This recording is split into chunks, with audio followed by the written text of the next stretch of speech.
Today, I'm going to be teaching you guys about related rates, but specifically, related rates in trig problems. Now this is a variety of things from a rocket being launched upwards, a ladder falling down the side of a wall, an airplane flying, and with all of these, you try to find the rate of change of the angle of elevation, or something like how far the ladder is going that way at a specific time. Or it could also be a shadow problem where you have a lamppost and someone's walking this way and you try to find the rate at which the shadow changes. But these problems are notoriously hard, so let's get to it. And this problem states that a man watches a rocket launch from 2 kilometers away. The rocket is launched with a speed of 56 kilometers per second.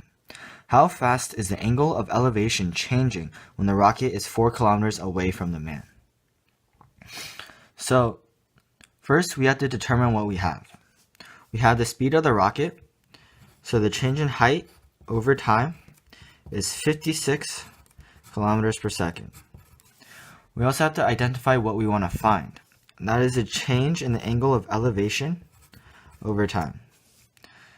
And that is when the rocket is 4 kilometers away from the man. So the first step to solving this is to just draw a diagram. So let's draw a triangle like this. And here we have 2 kilometers. And that is the distance from the launch pad to the man, who will be over here. And for height, I just like to draw y. And of course, you need to have theta, and that's what we're solving for.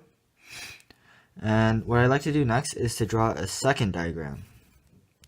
This time I don't have variables, so there's 2 kilometers.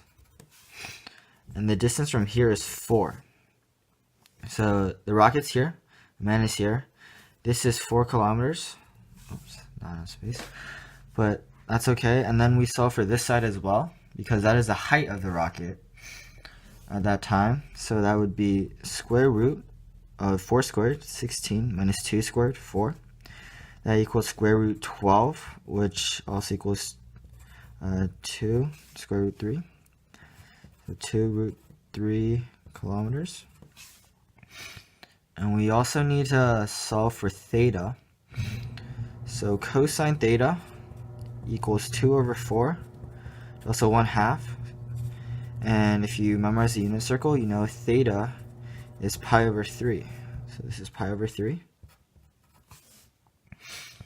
Now here, using this triangle, we want to create the equation that relates theta to the speed of the rocket, y. So you could do that using tan theta or sine theta. Now, we don't know sine theta because that would be y over the hypotenuse. We also don't want to use sine theta because as a rocket moves upwards, the length from the man to the rocket is changing over time as well. So we actually want to use tan because 2 kilometers will always stay constant while y changes. So that makes things easier for us. So don't do sine theta, do tan theta in this equation.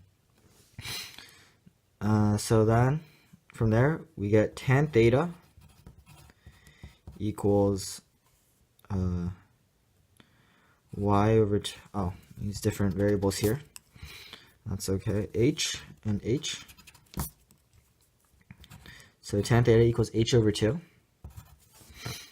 So then use implicit differentiation because we're trying to find the change in theta in respect to t.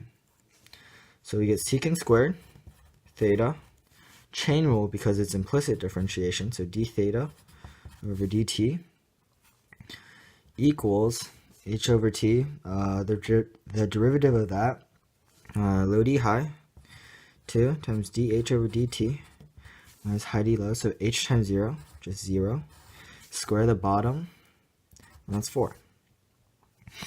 So now, this is where we want to plug everything in. So we have theta from this triangle over here, so pi over 3.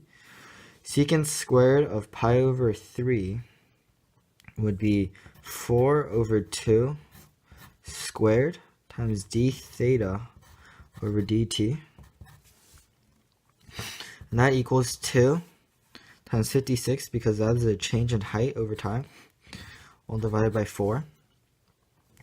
So then you get 4 times d theta over dt, and that equals 28. So then you isolate it even further, so d theta over dt equals 7 rad per second. So the 3 things I want you guys to take away from this is to always draw diagrams. One diagram will have variables and the other will have actual values. Also, you should always use implicit differentiation, otherwise your answer will not be correct.